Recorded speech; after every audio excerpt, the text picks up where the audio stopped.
অনেকেই বলছেন বন্যার পানি কমতে শুরু করেছে, তবে তারা আসলে অনেকেই এলাকায়ও নাই, হয়তো বা ফেনী শহর থেকে অনেক দূর থেকে সেসব তথ্য আপলোড করছেন। আমরা দেখেছি আমার যে গ্রামটি সদরের উত্তর দৌলতপুর, গতকাল দুপুরের পর থেকে এখানে কোথাও হাঁটু পানি, কোথাও কোমর পানি, কোথাও এক বুক পানি রয়েছে। আমি যে স্থানে দাঁড়িয়ে আছি আমার বাড়ির সামনে, সেখানেও প্রায় এক কোমরের বেশি পানি রয়েছে। এবং কালকে থেকে এখন পর্যন্ত এখানকার পরিস্থিতি অপরিবর্তিত, পানি ক্রমান্বয়ে বৃদ্ধি পাচ্ছে। অনেকেই আসলে বলছেন বিভিন্ন এলাকায় পানি কমছে, সেটি হতে পারে গনিয়ামোড়া বা শ্রীপুর এলাকার দিকে, কারণ সেখানের পানি খুব দ্রুত নিচের দিকে নামছে।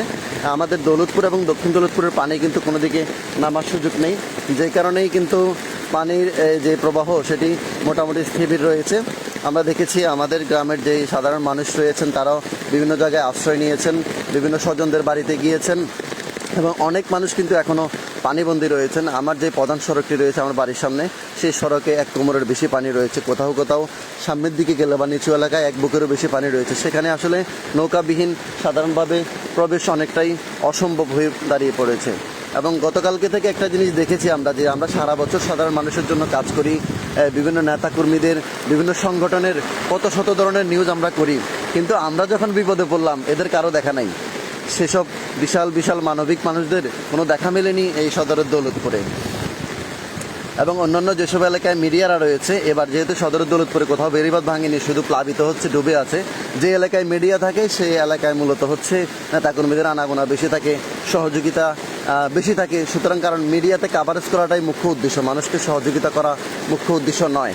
যে কারণে আসলে সদরের দৌলতপুরে আমরা অতীতেও দেখেছি অবহেলিত একটা গ্রাম, এবারও একই অবস্থা। গতকাল থেকে ডুবে থাকলেও সমগ্র গ্রাম কেউ কিন্তু এগিয়ে আসেনি, খোঁজখবরও নিতে আসেনি। বিশেষ করে যদি বলে রাখি, যেসব ব্যক্তিদেরকে সারা বছর আমরা আমাদের সাংবাদিকতা পেশার মাধ্যমে সহযোগিতা করে থাকি, বিভিন্ন সংগঠনকে সহযোগিতা করেছি, কোনো সংগঠন কিন্তু এখন পর্যন্ত এই গ্রামে এগিয়ে আসে নাই, আর কোনো রাজনীতিবিদও দেখা যায়নি, বা প্রশাসনিকভাবেও আমার দৌলতপুরে এখন পর্যন্ত কোনো রকমের সহযোগিতা পৌঁছাইতে দেখা যায়নি। আমার যে এই বাড়িটি রয়েছে সেটি একবারে নদীর বেড়িবাঁধের কাছে, যে এলাকায় কিছুটা উঁচু এলাকা হওয়ার পরেও আমার ঘরের ভিতরে এখনও প্রায় এক কোমরের কাছাকাছি পানি রয়েছে। এছাড়া পানি রয়েছে আমার উঠোনে এক কোমরের বেশি পানি, কিন্তু আমার গ্রামের ভিতরের অঞ্চলে বা নির্মাঞ্চল যেদিকে আছে সেদিকে কিন্তু এক বুকেরও বেশি পানি রয়েছে। সেখানে যান চলাচল বলেন, মানে মানুষ আসা যাওয়া সব কিছুই বিচ্ছিন্ন রয়েছে, এবং কারোর সাথে কোনো যোগাযোগ নেই বললেই চলে। যে কারণে ওই এলাকায় কেউ পৌঁছাচ্ছেও না, কেউ যাচ্ছেও না। তো যেটুকু অনেকে বলছেন যে পানি কমে যাচ্ছে, পানি কমে যাচ্ছে, কিন্তু কোথায় কমছে, কতটুকুই বা কমছে, এই বিষয়ে কিন্তু কেউ খোঁজখবর নিচ্ছেন না। কেউ একজন পোস্ট করতেছে, সেটা নিয়ে সবাই কপি করে চালিয়ে দিচ্ছেন যে পানি কমতেছে, পানি কমতেছে, অথচ শত শত পরিবার পানিতে ডুবে আছে, এদের কেউ খোঁজখবর নেই, আরও কেউ নাই। আমরা দেখেছি গতকাল থেকে আমি নিজেও ঘর থেকে বের হয়ে আমি অন্য জায়গায় আশ্রয় নিয়েছি, আমি সহ আমাদের আশপাশে যারা রয়েছে বেশিরভাগ বাড়িতে।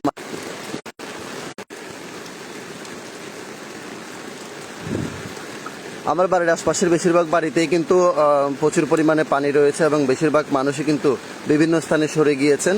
আমিও আসলে কালকে বিকালে চলে গিয়েছিলাম, আজকে আবার বাড়ি দেখতে এসেছি, এখন তো বাড়ির ভিতরে ঢুকবো। এবং পানির অবস্থা কিন্তু অনেকটাই অপরিবর্তিত। কালকে যে অবস্থায় বাড়ি থেকে বের হয়েছিলাম, ঘরের ভিতরে এক কোমরের কাছাকাছি পানি, এখনও কিন্তু সেই অবস্থা বিরাজ করছে।